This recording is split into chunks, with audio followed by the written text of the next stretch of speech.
Diga assim comigo, Senhor Jesus, nesta noite, eu quero ouvir a tua voz. Fala comigo. Eu quero sair daqui com uma revelação e uma mensagem que venha me confrontar e me tirar, se é que eu estou numa zona de conforto, para que eu viva um tempo diferente, pela fé, pela confiança e por atitudes concernentes na tua palavra dentro da minha vida. Em nome de Jesus. Amém? Muito bem. O título da mensagem de hoje é a nossa fé. A nossa fé. A gente sabe que a nossa fé, ela é pautada, ela é sustentada na palavra de Deus, né? No conhecimento que nós temos a respeito de nosso Senhor e Salvador Jesus Cristo. A nossa fé é totalmente voltada para Ele, para o seu senhorio, e a nossa fé, a gente reconhece a nossa fé porque cremos em Cristo, né? Nos reportamos a Ele, nos dirigimos a Ele sabendo que Ele é Deus, que Ele é o nosso Senhor, que Ele veio ao mundo em forma de homem, deu a sua vida, foi crucificado, ressuscitou ao terceiro dia, subiu aos céus, está à destra do Pai e ainda intercede por nós. Amém? Essa é a nossa fé. Um dia, como vê a arte ali, uma coroa que os escarnecedores colocaram sobre a cabeça dele, fazia parte do projeto, fosse colocado uma coroa sobre a cabeça dele, uma coroa de espinhos. Bem como ele se comportou como um homem muito simples. Essa foi a vida dele, de um sujeito, de um homem muito simples, nascido dentro de uma família muito simples. Nunca quis holofortes, nunca quis ser ovacionado, bem pelo contrário.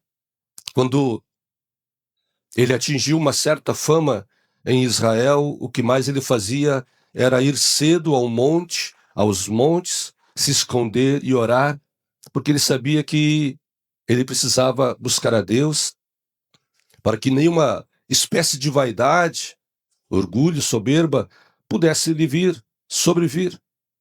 E esse era Jesus, nosso Deus, nosso Senhor, um homem simples e humilde.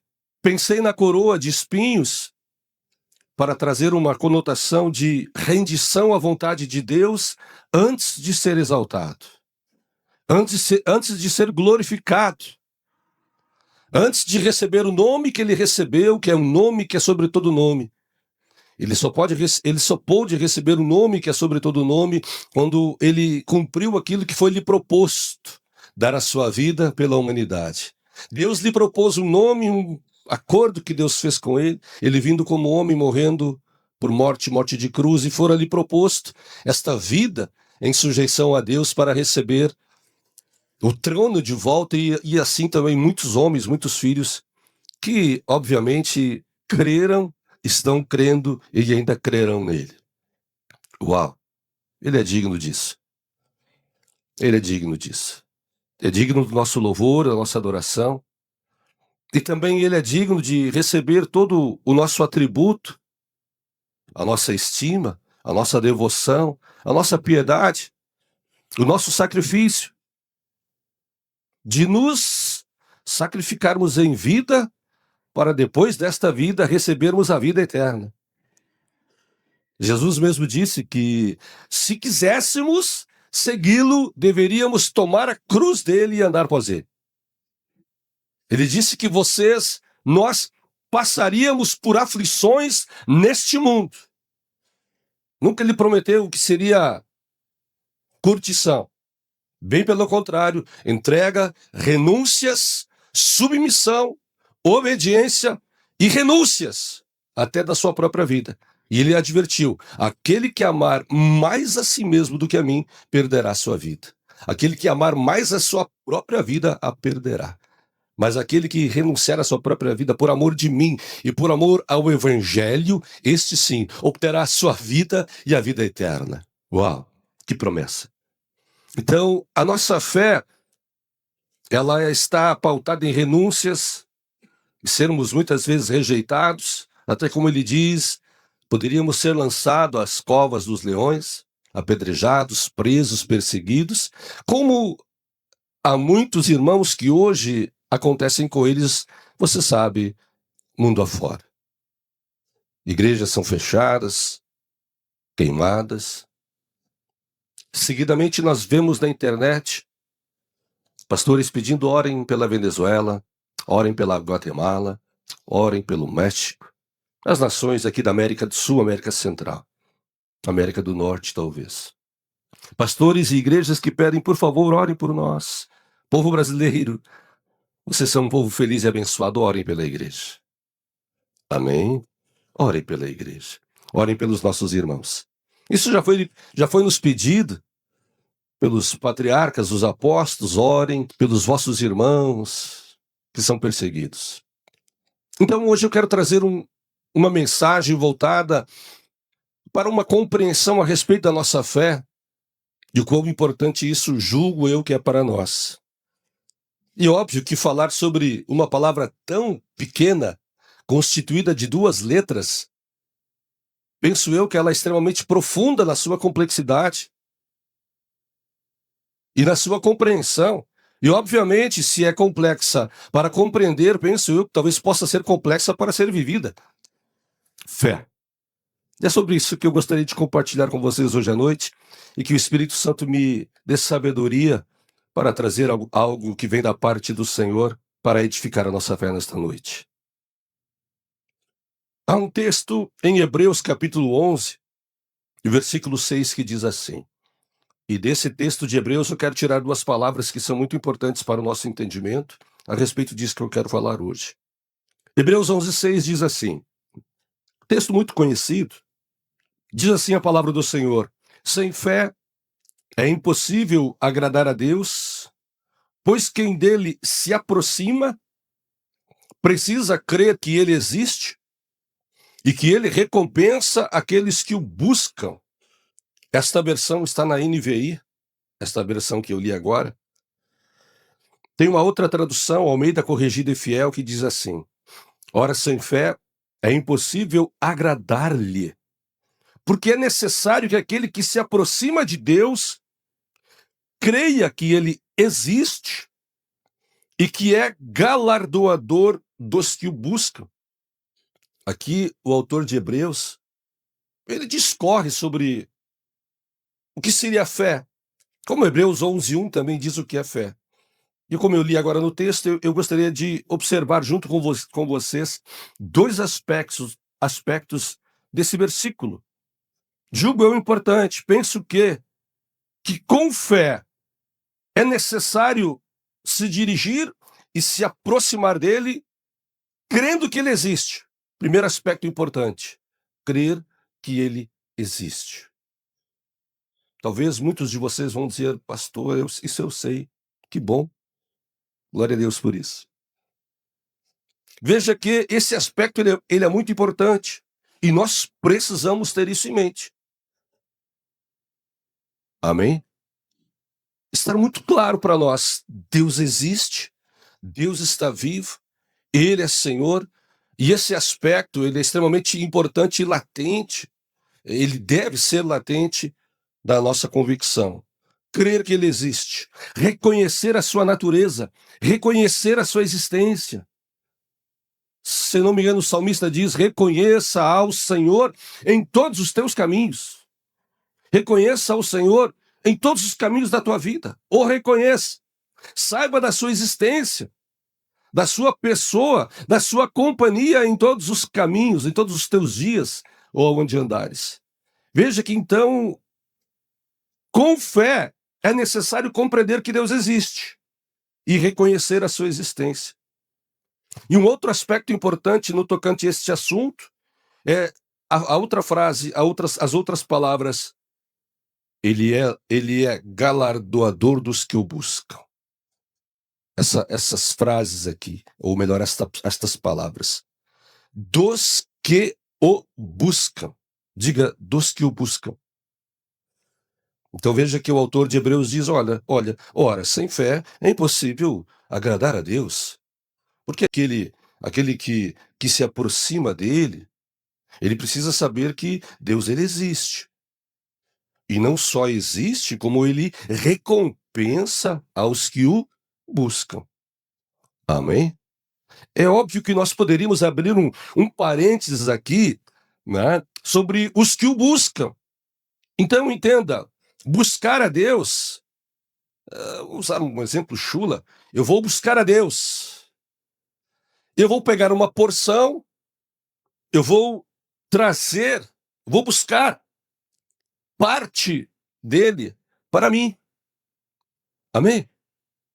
É mais ou menos isso. Ter uma compreensão de quem o busca, eu penso que é necessário que a pessoa compreenda que buscá-lo é invocar o seu nome, de lhe chamar pelo nome.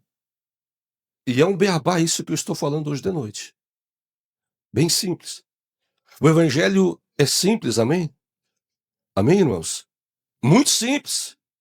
É óbvio que o Senhor Jesus, quando ele precisa ensinar coisas complexas, ele usa as parábolas para ilustrar com parábolas as grandezas do reino de Deus. A exemplo daquele indivíduo, daquele homem, quando Jesus diz que tal pessoa encontra um objeto de valor num determinado terreno, porque Jesus está falando a respeito do reino de Deus. Jesus faz uma ilustração de uma parábola onde determinada pessoa está passando por um lugar e ela encontra num terreno que não é dela, ela encontra o reino de Deus. Mas essa ilustração está dizendo que é um objeto de muito valor. E esse objeto de muito valor não é dele, por quê? Porque está numa terra que não é dela. E essa pessoa encontra este objeto de tamanho valor, que é o que, aos olhos do Senhor Jesus, o reino de Deus. E a pessoa chega em casa, ela se desfaz de tudo, ela vende tudo que tem, tudo que ela tem, ela vende, e vai lá e compra aquela terra, aquele território, aquele chão. E ele não está comprando aquele chão, aquele território. Ela está comprando o quê? O reino de Deus.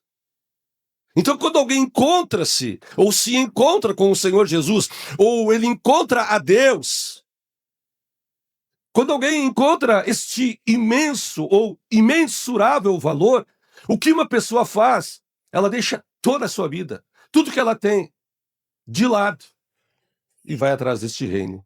E vive como quem realmente encontrou esse objeto de valor. Amém? Muitas pessoas já ouviram esse texto, esta parábola, porém ainda não caiu a ficha. Não entenderam o valor desta parábola, a compreensão, e não entenderam a grandeza deste reino. E, obviamente, ainda não conseguem viver para este reino, porque a fé delas ainda não cresceu ao ponto de dizer isso para Deus. Deus, eu entrego totalmente a minha vida a ti e ao teu reino. Mateus 6,33. Buscai, pois, o reino dos céus e a sua justiça, e as demais coisas vos serão acrescentadas. Veja que, então, Hebreus 11,6 fala sobre dois aspectos importantes. É claro que se você quiser extrair outros aspectos importantes desse texto, nós podemos tirar, é claro, mas eu quero trazer esses dois à tona, ressaltá-los nessa mensagem, que um aspecto que eu chamo ele de importante é crer em Deus e crer que ele existe.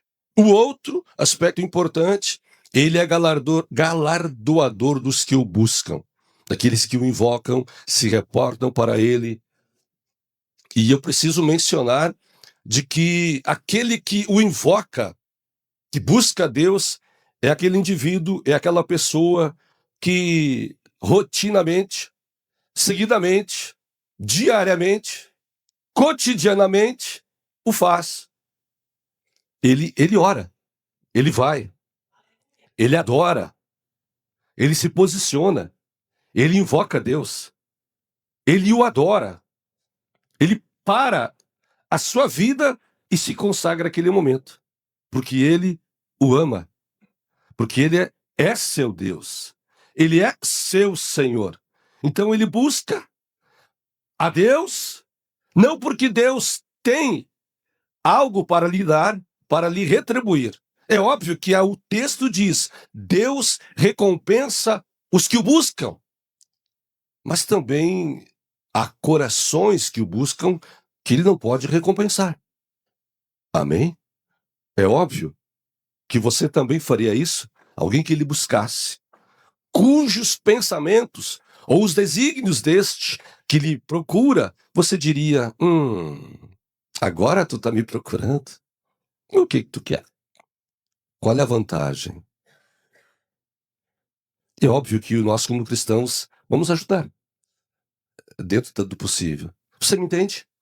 Amém? Então, dos que o buscam, esse outro aspecto tão importante, aqueles que destinam tempo para ele. É óbvio que, da sua palavra, ele diz: clama a mim no dia da tua angústia, eu vou te ouvir, eu vou te agraciar. Clama a mim no dia do teu desafio. Clama a mim no dia da tua perrenga. Clama a mim no dia da opressão. Clama a mim no dia do sofrimento. Clama a mim no dia do desafio. Clama a mim diante dos teus inimigos. Clama a mim. Eu vou te ouvir e tu hás de me agradecer. Se eu não me engano, é Salmo 51:15 ou Isaías 51:15. Mas a nossa fé, como eu abri agora e falei sobre um pouco disso, dois aspectos importantes a respeito da fé é crer que ele existe e ele é recompensador dos que o buscam. E uma das grandes curiosidades da nossa vida é justamente essa, a fé. Um grande desafio. A fé é algo tão curioso. Projeta lá, filhão. O próximo slide, se eu não me engano. A fé é algo tão curioso porque desafia a lógica humana. E ela transforma a biologia do cérebro da gente. Biologia é o estudo da vida. A fé é algo tão extraordinário porque desafia a lógica da gente. A nossa lógica diz o quê? Isso não faz sentido. Orar e achar que vamos... Quem é do meu tempo tinha um filme que se esfregava numa lâmpada. Quem é que lembra? Como é que era o nome dela? A Jeanne? Esfregavam na lâmpada, ela aparecia e ela fazia o milagre. Para nós isso não faz sentido. A nossa mente e o nosso cérebro, ele não concorda com certas coisas, como por exemplo a própria fé. A nossa lógica diz, cara, eu preciso fazer, eu preciso trabalhar. Óbvio que nós precisamos fazer, trabalhar e nos movimentar para Deus agir, óbvio. Mas a fé é algo tão curioso porque desafia a nossa lógica. E ela transforma a maneira como nós pensamos. Quem diria você, alguns anos atrás? Hoje, o pai de um dos meus genros disse: Iva, quem diria você há 25 anos atrás? Tu te imaginava pastor? Eu dizia, há 25 anos atrás, eu ficava até olhando, por que pastor da Assembleia? Por que pastor evangélico? Por que padre? Por que rabino? Por que tantas religiões? E eu dizia no meu coração, a católica é a única que está certa. É a única verdadeira. Meu pai estava certo. E passados os anos, conhecer as Escrituras, o Evangelho, conhecer o Senhor Jesus, curar enfermos, expulsar demônios, se tornaram coisas cotidianas. O Senhor Jesus disse: esses sinais hão de acompanhar os que creem. Em meu nome vocês expelirão demônios. Vocês curarão os enfermos. Aleluia. Em meu nome vocês farão isto. Veja que a fé, ela transforma a biologia do nosso cérebro e move um comportamento sem precisar de provas físicas. A gente simplesmente crê e faz. A gente simplesmente concebe e pratica. Estamos aqui, um domingo de noite, às 20h19, reunidos com um propósito, ouvir a palavra de Deus. de recebermos uma palavra dele, de recebermos uma oração no final do culto, de recebermos uma impartição, uma revelação. Tem gente que não perde culto, porque estava na semana toda orando para Deus, Deus, Deus, Deus, Deus, Deus, Deus. E chega no culto domingo da noite e vai para casa e diz, Deus, muito obrigado. Muito obrigado, Senhor, porque tu falou comigo, tu ministrou, tu abriu a porta, tu me abençoou. Eu gosto muito de alguns textos quando as pessoas se aproximam do Senhor Jesus e o buscam, e ele diz para aquelas pessoas, seja feito conforme você crê. Seja feito conforme você está acreditando. Amém? A mulher do fluxo de sangue chegou por trás porque ela dizia no coração, se eu só tocar na roupa dele eu serei curado. Filho de Davi, tem misericórdia de mim. O que tu quer que eu faça? Eu quero enxergar de novo. Faça conforme você crê. Faça conforme você tem depositado a tua fé nele. Amém? Seja feito conforme você crê.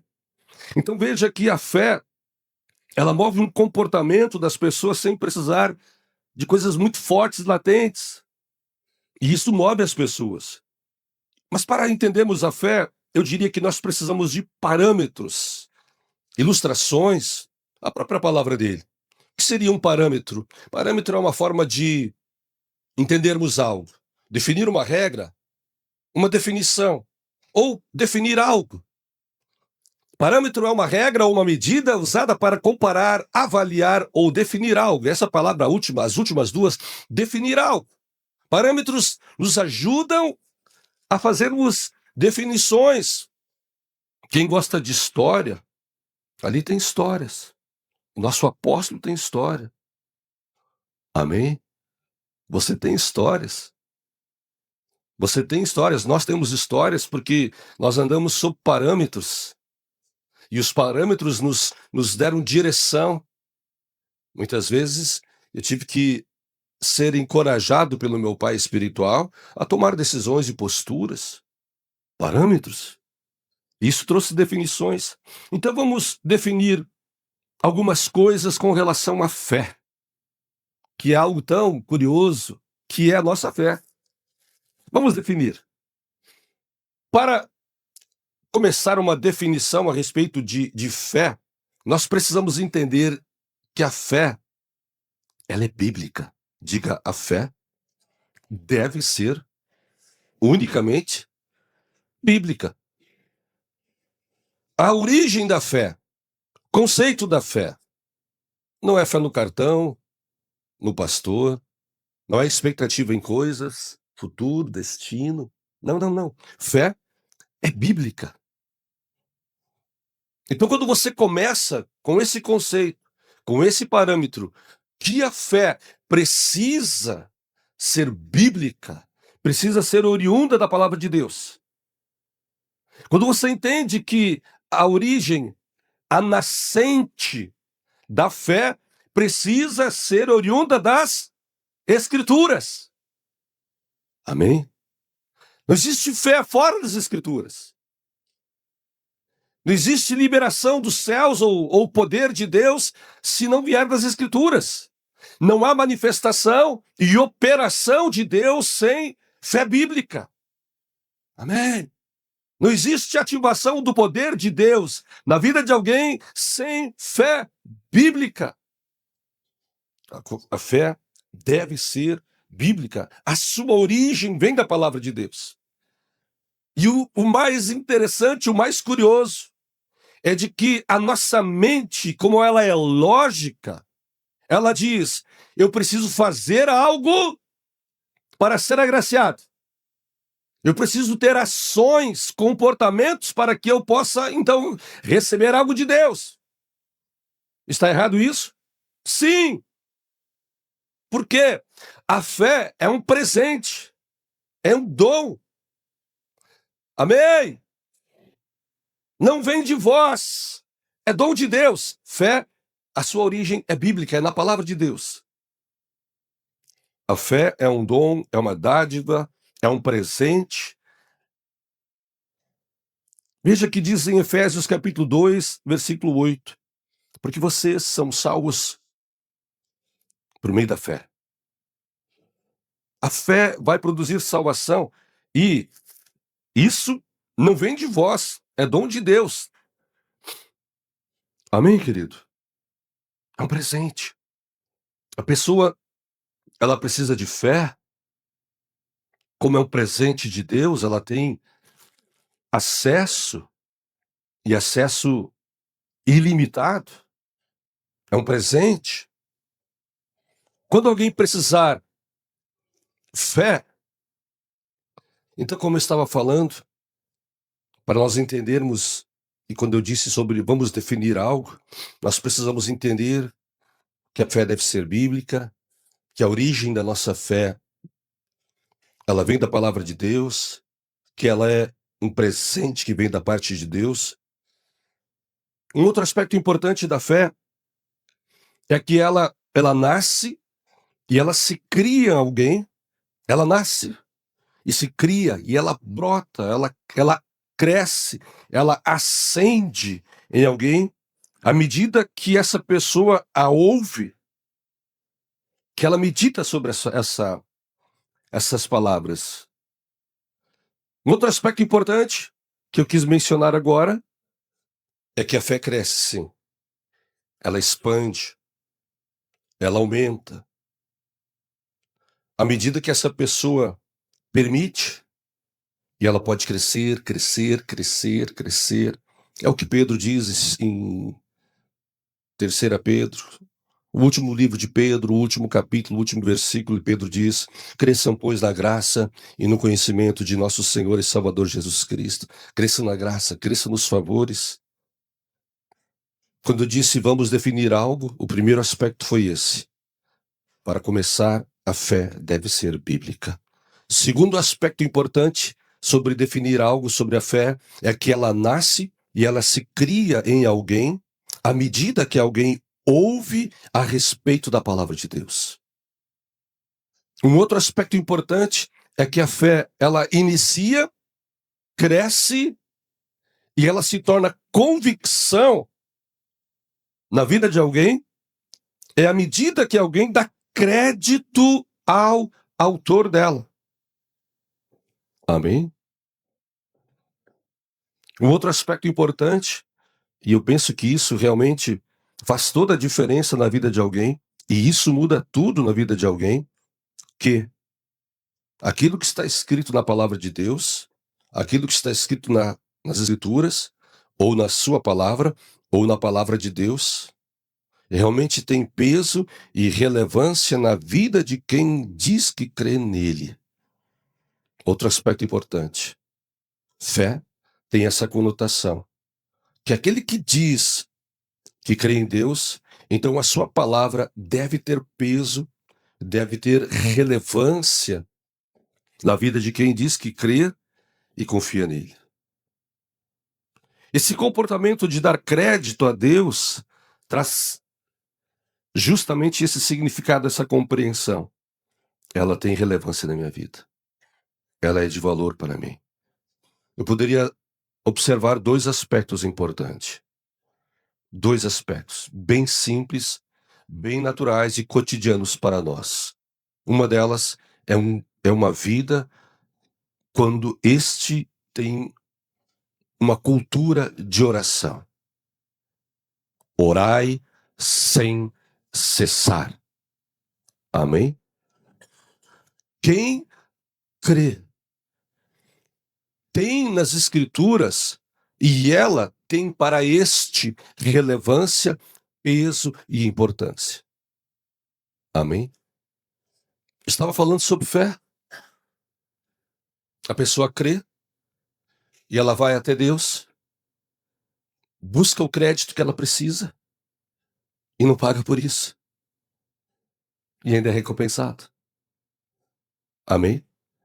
Ele vai no banco do céu e o anjo está ali. Quanto? Para quê? Eis aqui o cartão.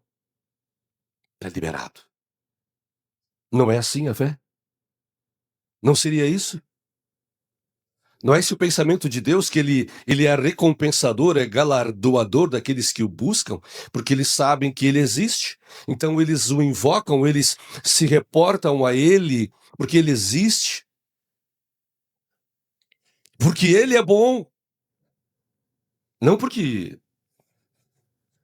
modéstia à parte, Deus conhece meu coração. Não faz isso. Não pense assim, não fale assim. Deus conhece meu coração. Sai de perto de gente que fala isso.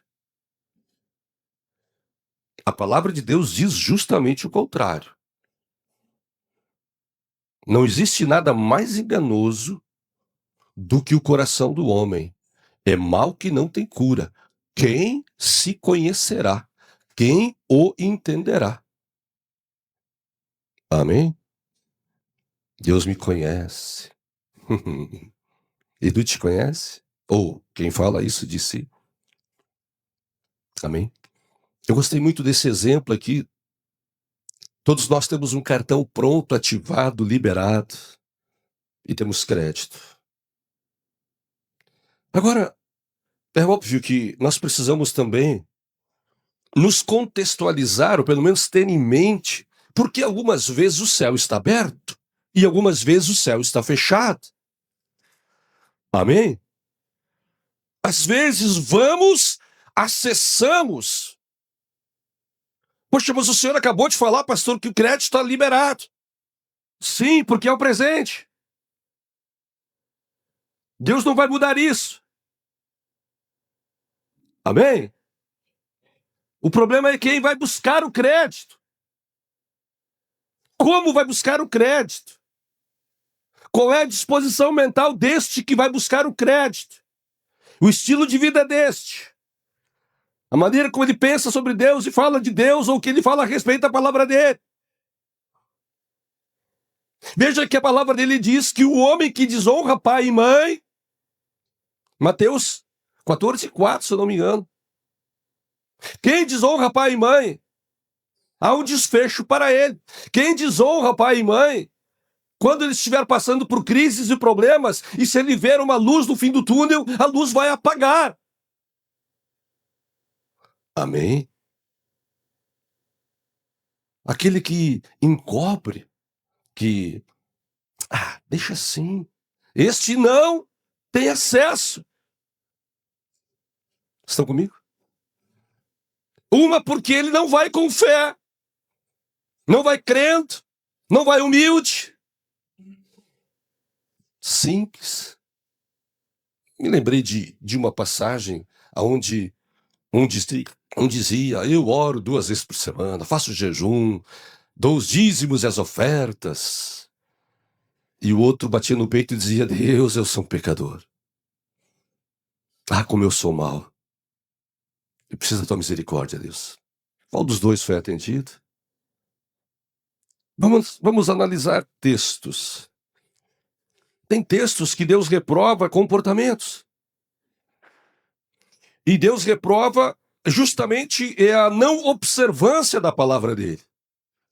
Amém, querido? Não observar a sua palavra. Veja que Deus, ele pode fazer tudo. A palavra dele diz que para ele não há impossíveis. Mas tem uma coisa que Deus não pode fazer: mandar um justo para o inferno. Deus não pode fazer isto. O que Deus não pode fazer é perdoar alguém que não quer perdoar. Amém? Tem coisas que Deus não pode fazer. Não pode salvar aquele que não se arrepende de seus erros. Então tem coisas que Deus não pode fazer. Deus é todo poderoso, mas ele tem a sua palavra que determina limites para os homens e, óbvio, para que andemos dentro da palavra dele. Então há muitos textos que saltam aos nossos olhos para que nós possamos observá-los. Como o salmista diz, Senhor, a tua palavra é lâmpada para os meus pés e a tua palavra é luz para o meu caminho. A palavra também ela nos é importante porque ela nos ajuda a saber do que se trata e a quem se direciona esta palavra ou este relato. Amém? Há muitos relatos, muitos textos, muitos versículos, e às vezes eles não dizem nada para você, para mim, e diz para outra pessoa. Certa vez, conversando com um colega de trabalho, ele me contou da sua conversão, de como foi que ele se converteu ao Senhor Jesus. E ele disse que ele estava lendo nas Escrituras a respeito do quarto homem na fornalha de fogo, ardente. E esta foi a conversão dele. Ele se converteu ao Senhor Jesus porque estava lendo em Daniel que Mesaque, Sadraque e Abednego tinham sido lançados no fogo, e naquela fornalha que estava e foi aquecida quantas vezes mais? 7? 4? Quantas vezes mais? E eles foram lançados lá dentro, e os homens que os empurraram lá para dentro não pegaram fogo. E estes 3 estavam dentro da fornalha de fogo e não pegaram fogo. E nisso surge um quarto homem, a semelhança de filho do homem, e esse também não queimava. E esse meu irmão, esse colega de trabalho, se converteu neste texto, nessa história, nesse contexto bíblico. Como foi tua conversão? Como você creu em Jesus? A minha foi no livro de Provérbios. Não vou contar para não te escandalizar. Então há textos que saltam aos nossos olhos para que nós venhamos a observá-los. E há textos que se referem a outras pessoas, e há textos que são específicos para nós. Eu, quando me encontro uma mulher que quer engravidar, eu lhe falo sobre 1 Samuel. Sobre ir ao templo e ficar orando, orando, orando, até que Deus deu filho. Ir ao templo, ao templo, ao templo, à igreja, ao Senhor, buscar ao Senhor, invocar ao Senhor, se reportar ao Senhor, ter em mente que Ele é poderoso e é galardoador. E o que Deus vai fazer? O Senhor Jesus conta uma história ou uma parábola a respeito de tal indivíduos que incessantemente o buscam.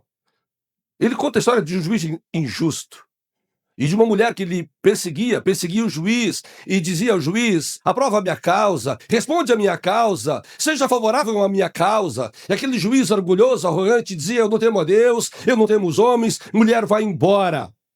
E chegou um dia que esse juiz cansou de tanto ouvir aquela mulher.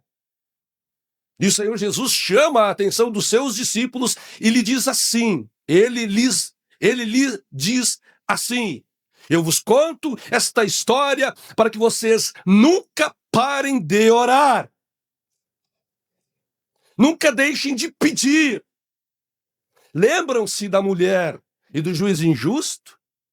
Aí ele vai lá e mostra a história. E aí ele diz para eles o quê? O pai vai deixar acaso esperando aqueles que de dia e de noite pedem? É óbvio que se começar a orar, deve perseverar, como Tiago diz no capítulo 1. A perseverança deve ter ação contínua. Se não tiver ação contínua, desiste. E aí ele diz, é como uma onda do mar impelida pelo vento. Não espere tal sujeito, não espere tal homem receber algo de Deus. Tiago capítulo 1, versículo 3, 4, 5 em diante. Veja que então há versículos, histórias, contextos que trata de assuntos importantes e que nos direcionam. Então lemos textos, histórias, aprendemos com eles para saber do que se trata. Do que Deus está falando aqui. Quando eu falei da mulher, do juiz injusto, Jesus está dizendo, eu quero ensinar vocês, nunca parem de orar. Nunca cessem as vossas orações. Aí Pedro diz para quem é casado, se vocês brigarem, o céu fecha. Se vocês dois entrarem em contenda em casa, o céu fecha. Orações não serão respondidas. Amém? Se não perdoar, o vosso Pai Celestial também não vos perdoará os vossos. Mateus 6, se eu não me engano, a oração do Pai Nosso. Veja que a fé é um negócio curioso, interessante. Muitos dizem que creem, mas é uma convicção ideológica. A fé precisa ser bíblica. Tem que ser oriunda das Escrituras. O padrão bíblico da fé é a de Deus. Amém? Sinais da nossa fé no Cristo, no Filho do Deus vivo, eu falei no começo do culto. Mas eu já ouvi pessoas que me disseram, pastor, tu não pode esquecer de que Jesus vai chegar um dia e vai dizer, eu não conheço vocês. Porque diz as Escrituras que muitos se chegarão naquele dia diante de Jesus e dirão, expulsamos demônios em teu nome. E Jesus vai dizer para estes, eu não conheço vocês. Então estes que já falaram para mim, eles não expulsam demônios, não curam os enfermos. Mas eles carregam sim este versículo para se defender, porque não creem e não o praticam. Amém? Não fazem. Os sinais da sua fé no Cristo não são visíveis. Eu leria um texto de Provérbios que é bem intenso e longo. Eu peço para você ler em casa. Leia em casa Provérbios capítulo 1, dos versículos 22 ao 33. Se você for curioso, leia depois em casa. Se a palavra de Deus está sendo importante para você, leia em casa depois. Esse relato que eu falei agora sobre Provérbios, capítulo 1, versículos 22 ao 33, a quem se destina? A quem Deus está falando? A quem Deus se arremete? De quem Deus está falando? O versículo 33 diz assim, mas quem me ouvir viverá em segurança e estará tranquilo, não temerá mal nenhum. Claro que o texto começa um pouco mais quente, mais tenso. O versículo 22 diz assim, até quando vocês ingênuos... Aí depois o texto continua. Vamos a outros relatos. E esses relatos que eu vou ler agora, do que se refere? A quem isso diz respeito? Veja Romanos 10, dos versículos 8 ao 9. Romanos 10, de 8 ao 9 diz assim, mas o que ela diz? A palavra está próxima de você, está da sua boca e no seu coração, isto é, a palavra da fé que proclamamos. Paulo escreve para a igreja em Roma e tenha em mente, Roma naquele tempo era um lugar, uma cidade, um povo, e tinha lá uma cultura politeísta, vários deuses. A fé no Deus vivo e verdadeiro não era latente na vida deles. E Paulo, então, estava a anunciar Cristo, o Senhor Jesus. Mas também Paulo estava a falar sobre a fé no Senhor Jesus. E o versículo 9 diz assim, que se com a tua boca você confessar que Jesus é o Senhor e crer no teu coração, diga crer no teu coração, dar crédito ao Senhor Jesus aqui dentro. Veja que dar crédito no seu coração tem a ver com sentimento, com emoção, valor, relevância. Claro que está falando sobre salvação, que se com a boca você confessar que Jesus é o Senhor e crer no seu coração, e veja que esse relato então está sendo direcionado a alguém. Alguém só pode ser salvo por sua fé, que é um presente de Deus, se ela crer no Senhor Jesus. Mas ela precisa confessar isso com a boca dela e crer no seu coração que Deus o ressuscitou dos mortos e esta pessoa será salva, que é o que nós já fizemos há alguns dias. Confessamos com a nossa boca e declaramos, Senhor Jesus, eu te reconheço. E no batismo, morremos para a velha vida. E no batismo, nascemos para uma nova vida. E no batismo, nascemos para uma novidade de vida. Que começou aonde? No batismo. Amém? A novidade de vida começou no batismo. Às vezes, o nosso pé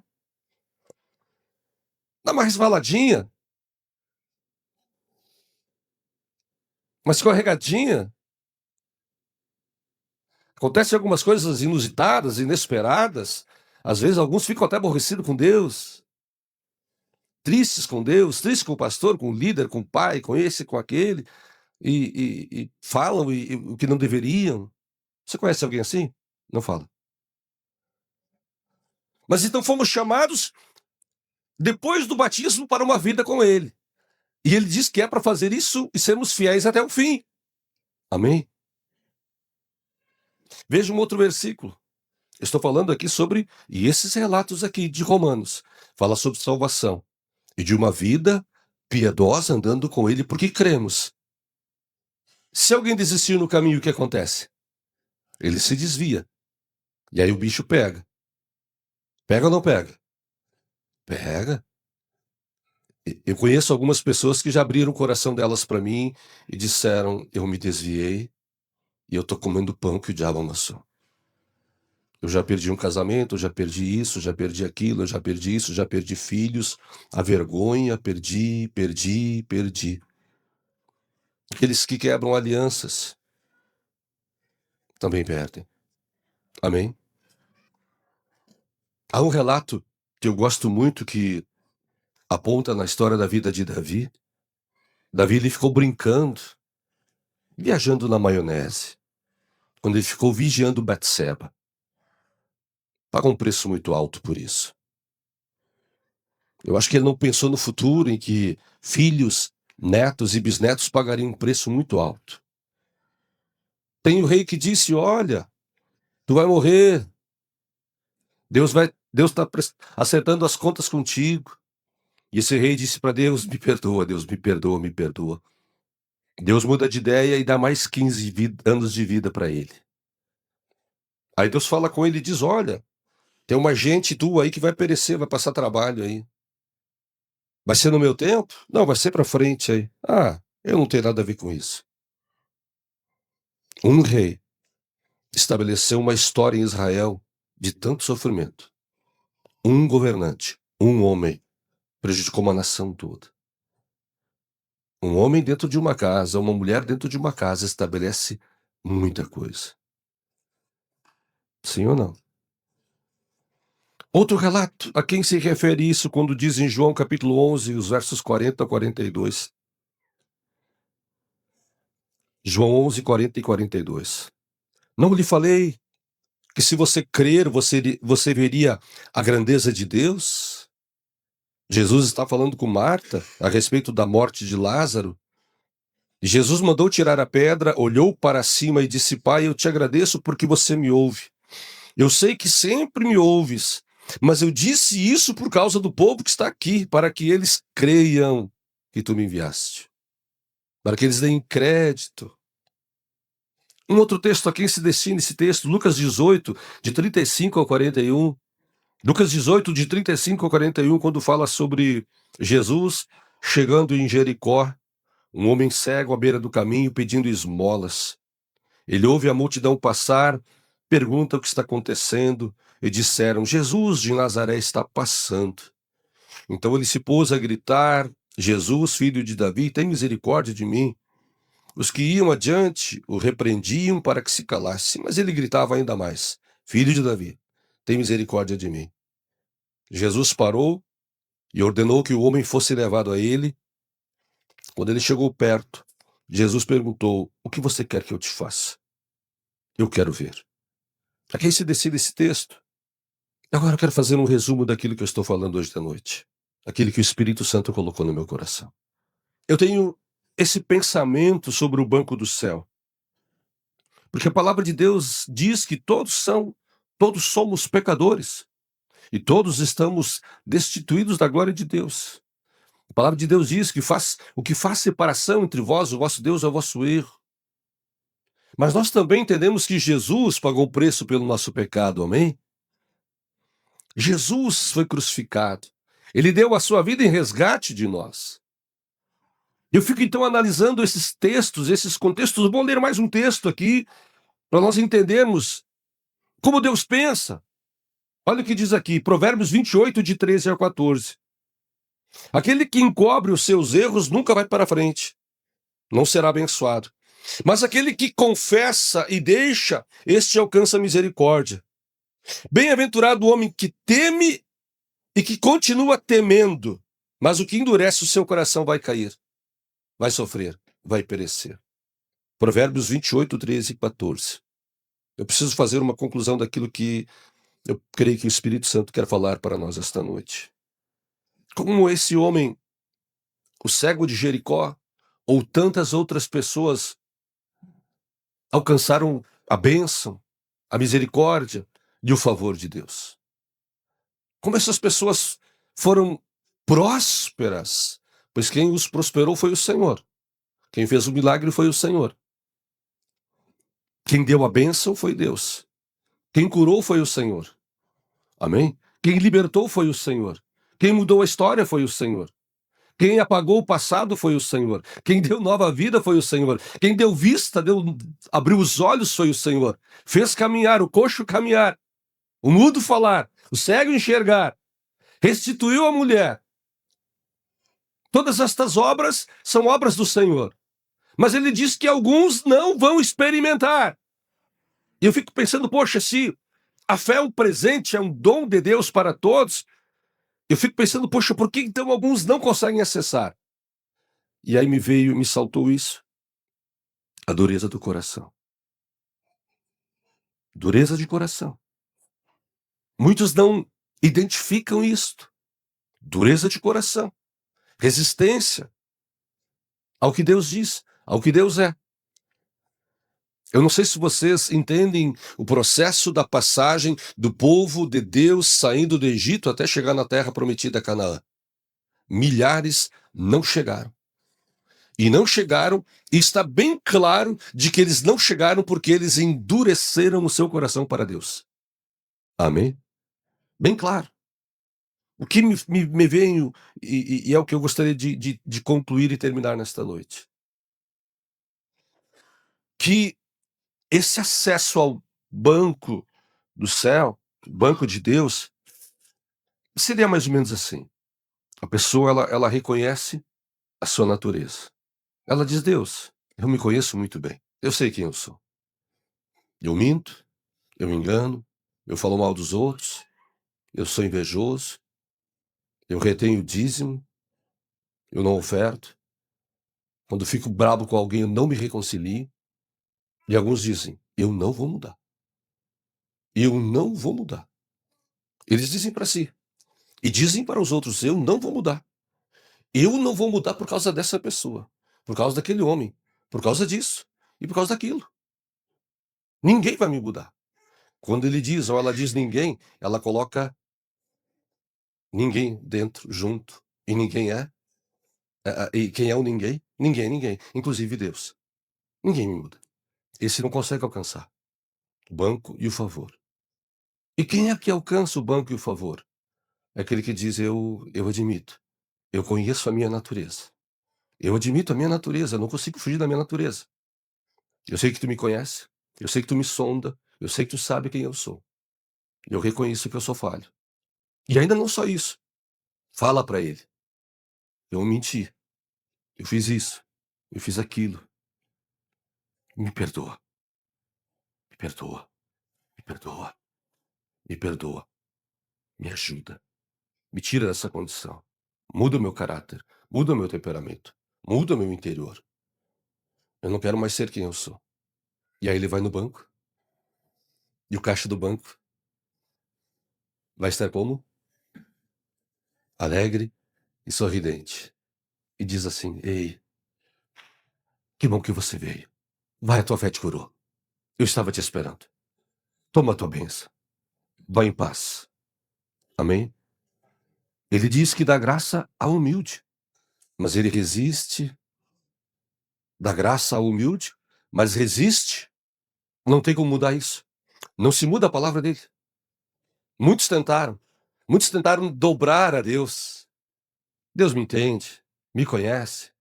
E ele diria, sim, eu te conheço. Tu vai passar trabalho. Tu vai sofrer. Amém? Tu vai passar trabalho. Obrigado, irmão. Tu vai passar trabalho. Tu vai sofrer. Vai bater muito a cabeça. Amém? Hoje o céu está aberto. Amém? O banco do céu está aberto. Eu gostaria que você ficasse de pé comigo. Eu gostaria de orar com vocês. Se possível, ajudem as crianças. Eu amei quando eu vi os pequeninos aqui na frente, antes, cantando, dançando, adorando a Deus. Que momento. Feche os teus olhos, querido. Eu gostaria muito que você se colocasse diante de Deus agora. Lembra da mensagem? A nossa fé. A nossa fé, ela tem aspectos. Crer que Ele existe e que Ele é recompensador, obviamente, daqueles que o buscam. Creem que Ele existe porque eles sabem quem Ele é e como Ele se comporta. E Ele tem um comportamento de equidade. E aquele que se aproxima desse Deus, que não é iníquo, que não há maldade nele, este precisa se aproximar dele como quem é? Lavado, remido, justificado, arrependido, contrito. Entenda, Deus é poderoso para fazer infinitamente mais do que você, do que nós pensarmos ou orarmos. Vamos falar com o Senhor. Pai, em nome de Jesus Cristo, nós queremos te agradecer, Senhor, por esta noite, esta palavra, pela tua palavra. E, Senhor, a nossa oração, Pai, é para que algo seja liberado sobre a tua igreja nesta noite. Pai, nós sabemos que foi uma palavra desafiadora, confrontadora. Penso eu, Senhor, que foi uma palavra libertadora. Uma palavra que santifica, que abençoa, que nutre, que abre os nossos olhos, que nos admoesta, nos constrange, nos ministra, nos aperfeiçoa, que nos recompensa. Senhor, e a tua palavra foi liberada e eu oro, Pai, para que venha uma porção do teu Espírito Santo na vida dos meus irmãos. Que venha uma porção do teu Espírito sobre as vidas deles, Pai. Que venha, Senhor, um novo tempo, um tempo de novidade de vida e vida de fé, para experimentar coisas sobrenaturais, exponenciais, crescentes, em nome de Jesus Cristo. Pai, nós oramos sim, Pai querido, não somente por estes que estão aqui, mas pelos da nossa casa. Senhor, nós temos famílias, nós temos pessoas, ó Pai, que estão associadas à nossa casa. E o Senhor é Deus da família, Tu és o Deus geracional, Tu és o Deus que visita a nossa posteridade. E nós oramos sim, Pai, pela nossa casa e pela nossa família. Senhor, muitos vão sair daqui colocando em perspectiva uma novidade de vida. Muitos sairão daqui, Senhor, com uma nova identidade, um novo estilo de vida, uma fé renovada, e sairão daqui, Senhor, convictos, obviamente, porque ouviram e entenderam e vão agir diferente. Então, meu Senhor, há uma porção que é necessário que seja liberado sobre a vida deles, uma impartição que seja liberada. Então, meu Senhor, em nome de Jesus Cristo, visita agora cada um destes homens e mulheres que estão aqui. Deposita sobre a vida deles, Pai, essa impartição. Meu Senhor, este culto hoje foi preparado para abençoar, para nutrir, para impartir fé, para impartir confiança, convicções a respeito da Tua palavra. Pai, esta palavra foi enviada para que novos caminhos, nortes, sejam liberados. Novas convicções e novas posturas sejam alinhadas. Novos propósitos ou antigos propósitos, Senhor, que tinham, venham ser trazidos à mesa do Senhor. Como aqueles que dizem, Senhor, eu tenho uma aliança contigo. Senhor, eu tenho um voto contigo. Senhor, eu tenho um projeto contigo. Senhor, eu tenho uma palavra profética na minha vida. Senhor, eu tenho um plano para mim. Senhor, eu tenho uma família que eu estava orando e buscando. Senhor, eu tenho feito. Sim, Senhor, em nome de Jesus Cristo. Que seja assim esta ativação. Mas também, Pai, Senhor, que venha do teu renovo sobre as vidas deles. Meu Senhor, aqueles que precisam de renovo, Estes, Senhor, que estão precisando de um renovo, de um renovo, de um novo fogo, não o fogo estranho, mas o fogo do teu Espírito, aquele fogo que incendeia, que enche de fé, que batiza, que renova, que fortalece, que faz andar sobre as águas, que vive coisas extraordinárias. Meu Senhor, há um batismo que vem dos céus, um batismo de fogo, que reveste com poder para serem testemunhas. Pai, é por este batismo que nós oramos. Meu Senhor, que hoje seja incendiado se dê o início desse processo, do processo de, daqui a alguns dias, ser cheio do Espírito Santo e de fé. Meu Senhor, se porventura quebrar a sua aliança, estão frios, em apostasia, fracos, debilitados, frios na fé, mornos na fé. Meu Senhor, sabemos que este não é o teu plano, este não é o teu propósito, porque sabemos que os tais, o Senhor está a vomitá-los de sua boca. E nós sabemos, Deus, que o Senhor nos chamou para sermos cheios do Espírito Santo e de fé. Então que hoje, nesta noite, e a partir deste momento, Pai, se inicie um novo tempo, um novo processo, uma nova fase nas suas vidas. Homens e mulheres que buscam a Ti intencionalmente, propositalmente, sejam renovados. Aqueles, ó Deus, que não pedem para a sua esposa orar, mas aqueles que oram pelas suas esposas, pelos seus, pela sua casa, pela sua família. Aqueles que carregam o seu fardo e ainda carregam o fardo de outros. Meu Senhor, então agracia, toca, ministra, gera desse Espírito sobre suas vidas, em nome de Jesus Cristo. Pai, eu abençoo a vida de cada um, em nome de Jesus. Amém. Amém, queridos.